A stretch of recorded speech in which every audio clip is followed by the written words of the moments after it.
Zo. Zo. Ja. Is die goed? Ik denk het. Ja. Moet het even aan. Okay.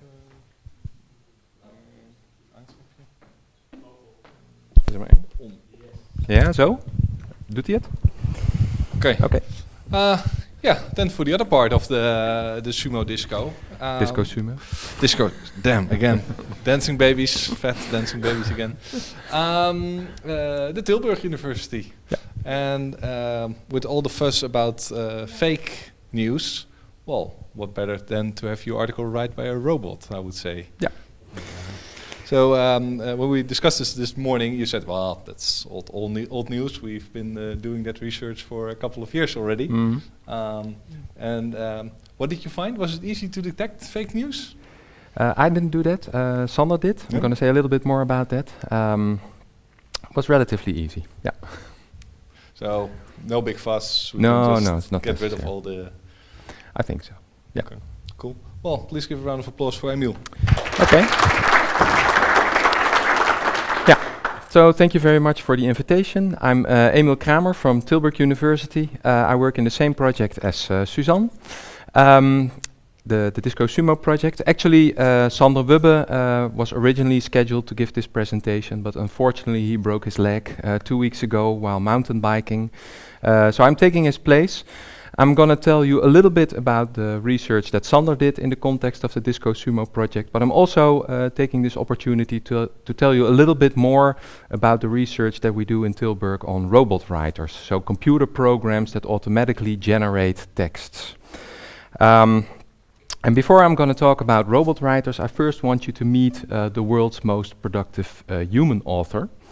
It's not Stephen King, as you will probably see. He's very well known for writing a lot of books. This is not him. It's also not Simon Vestdijk, whom Dutch authors know as, or Dutch readers know as the author of whom it was said that he could write faster than God could read. But actually their output pales in comparison to this man's output. This is Philip M. Parker. And at some point, Amazon listed 100,000 titles that were written by him. So this is one. This is the 2007 to 2012 outlook for tufted washable scatter rugs, bath mats, and sets that measure 6 feet by 9 feet or smaller in India. Notice that it's not cheap.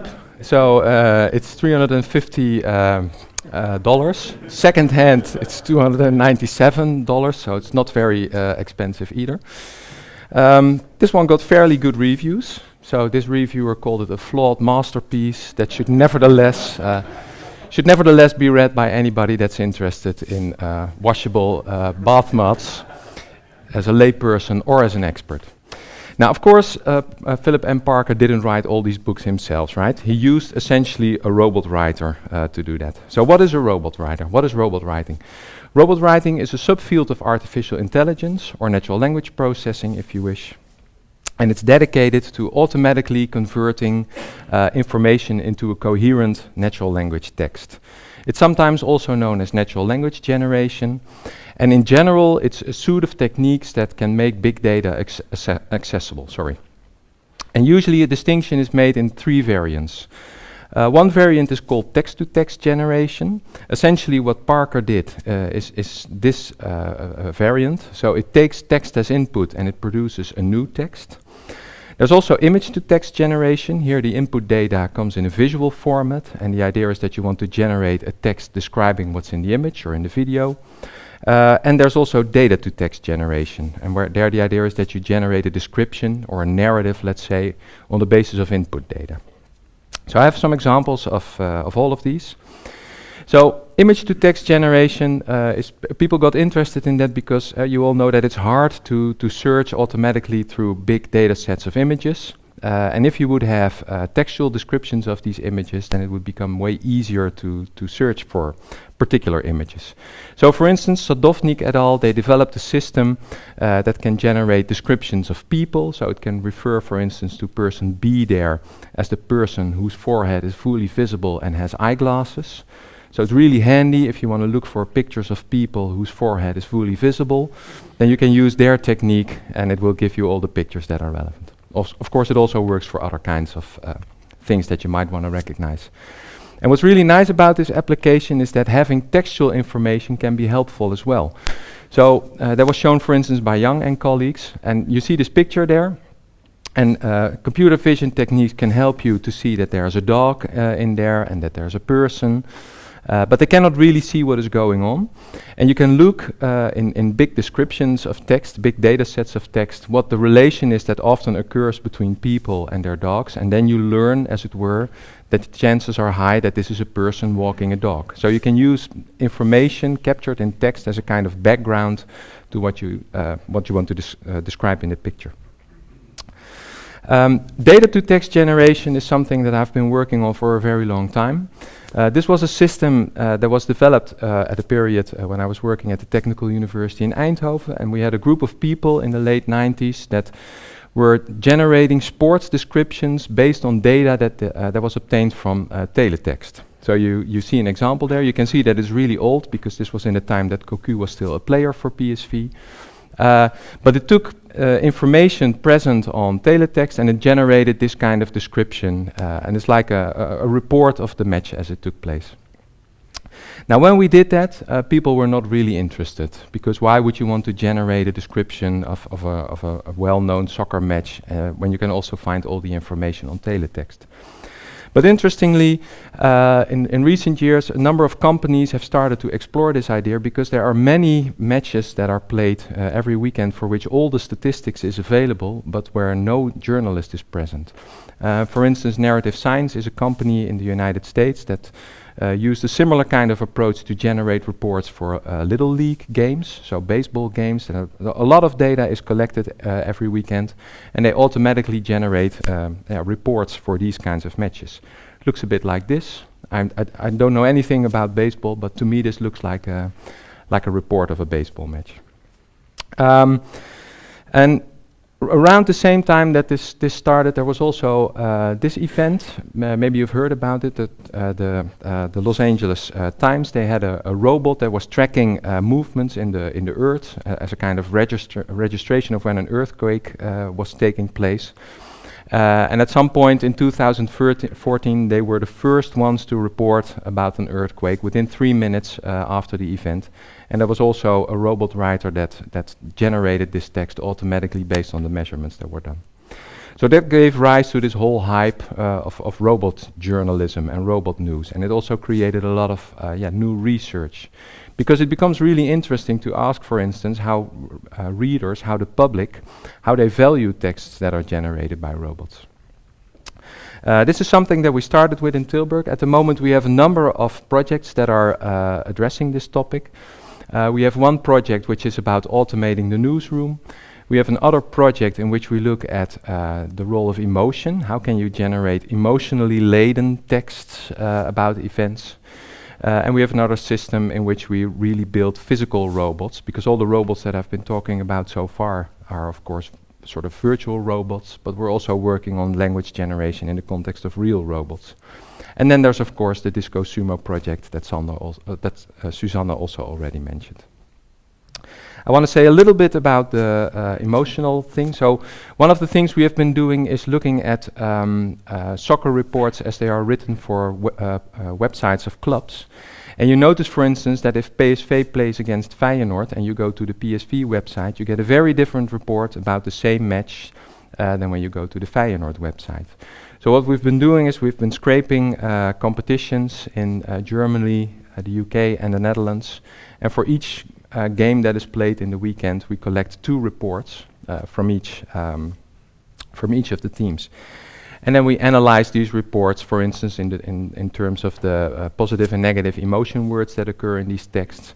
And we're now also building a system that can generate descriptions of these matches, taking the 2 different perspectives into account. Okay, so now I'm going to tell you in the second part of this talk a little bit about the work that Sander does in the Disco Sumo project. So Suzanne was already talking about summarization of online discussion threads by selecting relevant posts. And essentially what Sander is doing is a kind of text-to-text application technique where he's trying to simplify or reduce or paraphrase the sentences that were selected. So it's a slightly different approach. but it's actually complementary, and we hope to integrate that in the future. So one topic he's working on is known as abstractive sentence compression. And here the idea is that, for instance, Suzanne's module may have selected a sentence, but we think that the sentence is still too long because we want to present it on a small screen. So we try to reduce the sentence. We try to turn it into a shorter sentence. And you can do that in two different approaches. One approach is extractive. So I have a source sentence here which says, a cat lies on a laptop in between the keyboard and the cover. It's essentially a description of this picture. And you could try to do this in an extractive manner by removing words, but still keeping a grammatical sentence. So then you would get something like, a cat lies on a laptop. It's a short sentence. It uses words that are all present in the original, but it doesn't do real justice to the picture. And instead you could, because you want to achieve that, you could also try to develop an abstractive approach, which is really a different sentence. It's not using the words or not using only words that are present in the original. So a cat is lying inside an open laptop. It's way shorter than the original, and it captures what is happening in the picture. That is essentially what Sander is trying to achieve. And he's approaching this by using data sets of image descriptions. There are a couple of those around. MS Coco and Flickr 30K, are well-known data sets which contain a lot of pictures, and for each picture there are 5 human-provided descriptions. And these vary in length. So, for instance, one person might describe this picture as a close-up of an animal's eye against its large, leather-worn face, and another might describe it as a close-up of an elephant's orange eye. So what Sander did is he collected all these sentences, and he made source target sentences where the source is a long sentence and the target is a short sentence. And he built this corpus which contains more than 1 million of these pairings. And then he trains a neural network on the held-out test set, on the held-out data set. And then the system, as it were, automatically learns how it can compress a sentence. He does this using attention-based bidirectional LSTMs. If you have questions about this, then I suggest that you send Sander an email, because I will not be able to answer those. But here I have some slides of what happens. So, for instance, an original sentence could be a man flipping in the air with a snowboard above a snow-covered hill, and then his algorithm would produce a snowboarder is doing a trick on a snowy slope. So that's a really nice, shorter version of the original sentence. Another interesting example is over here. A table with 3 place settings with meat, vegetables and side dishes on it, and the system turns this into a table topped with plates of food and a glass of wine. In a sense it's a good compression, but notice that this glass of wine suddenly appears. It's not present in the original, but somehow the system learns that in these kinds of settings there's often a glass of wine present. So it doesn't work perfectly, but yeah, it's like the example of the man walking the dog. In many cases, this will be actually a good sentence because it learns that this regularity in the data. Yeah, so Sander evaluated this in a number of ways. I guess that this is the most interesting way to present it. What he did is he presented human participants with the original sentence and the sentence that was produced by his algorithm, the compressed version, and then he asked them, does this sentence contain all the important information that was present in the original, and is it a grammatically good sentence? Is it fluent? And people were asked to rate this on a 7-point scale. And then he also had a state-of-the-art machine translation system that was trained to translate longer sentences in shorter sentences. The RNN is his system, and the human here is the human-provided compression. So this is like the target sentence. And then you see that in terms of importance, the RNN system and the human system do roughly or evaluated roughly similar and better than the phrase-based machine translation system. And if you look at fluency, you see this picture even more pronounced. So essentially you could say that his system learns to produce short sentences that are really comparable to human-produced short sentences. So that's nice. And then he wondered, can I do the same in terms of reply generation? So he uses originally used this system to take a source sentence and to compress it to a shorter sentence. But could you also use the same methodology to take a sentence and to generate a reply for that sentence, using exactly the same setup? And he tried to answer this with data that was collected from Reddit. So there's a large corpus available of 7.5 million response and replies to that from Reddit. And Sander collected only those with a karma score higher than 5 and that were relatively short, so only 40 tokens. And he used the exact same output that I briefly showed before to try to learn how you could respond to a Reddit comment. And essentially it turned out that what he developed in this way is a kind of meme recognizer or a meme generator. So it knows the lyrics to Britney Spears songs and it can reply to them in a nice way. If you say something like, "You can say that again," the system learns that it's funny to say that again. But sometimes you also get really original replies. So at some point, somebody asked, "How can I eat healthier?" And his system had learned that it would be a good thing to say, "Ask your mom." So that worked really nicely. And actually what he did is he took this system that he developed and he built a chatbot around this. And it's online somewhere, I don't know where, but it is online and you can play with it and it generates replies there that were trained on the Reddit corpus.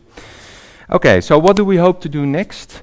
Within the Disco Sumo, of course, the most important thing that we want to do is combine the work that Sander is doing, the text-to-text generation, and the work that Suzanne is doing.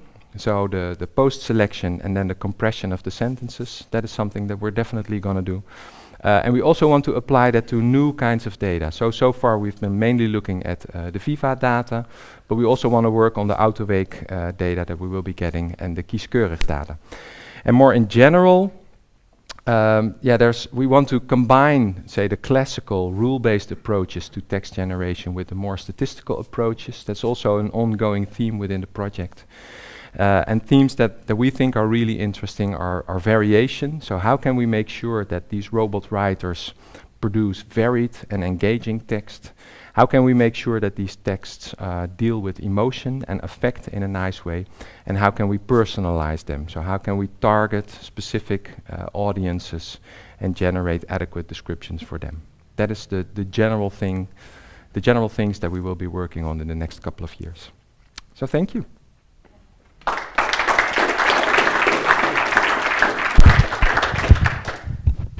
Questions? Sander, could you start setting up? Yep. I was wondering, out of curiosity, which techniques did you use to determine positive and negative summaries on the sports matches? Yeah, that was very easy because if they won the game, then we assumed that they were happy, and when they lost the game, we were assumed that they were sad. So I was thinking, and that turned out to be the more complicated answer is, well, of course that's how we decided it, but then there are also word lists of positive and negative emotions, and we automatically analyze the frequencies of positive and negative emotion words in these texts. And then you see that both positive and negative emotion words occur in all texts, so even if your team loses or wins, even if your team wins, then we still encounter relatively many negative emotion words. But the difference between the frequency of negative and positive emotion words gets bigger when the team won as opposed to when the team lost. So that kind of pattern you find in the data. Yeah. Can I ask one more? Yeah, go ahead. You trained the model on the Reddit comments, and we saw the sort of funny responses you get. But it would mean that if you use a different source of data to train the model, you would probably get more different types of results, right? Yeah. I mean, so do you have any plans for using a different data set?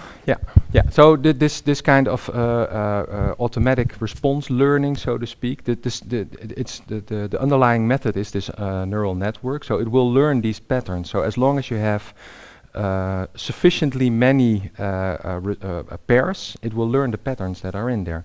And Sander is actually also working on a more serious application where you can get responses.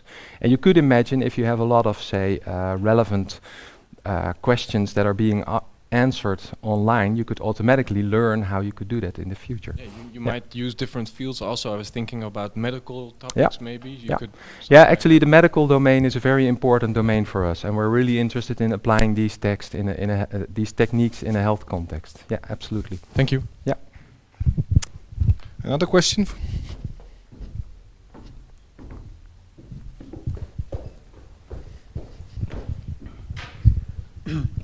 Yeah, in the cases where the text generation result is not optimal, like the glass of wine, that can still be validated by a human, and that can be fed back into the system to retrain the neural networks, right? So that's possible, a kind of reinforcement learning approach, or yeah, that's possible, but that's not something that we explored here.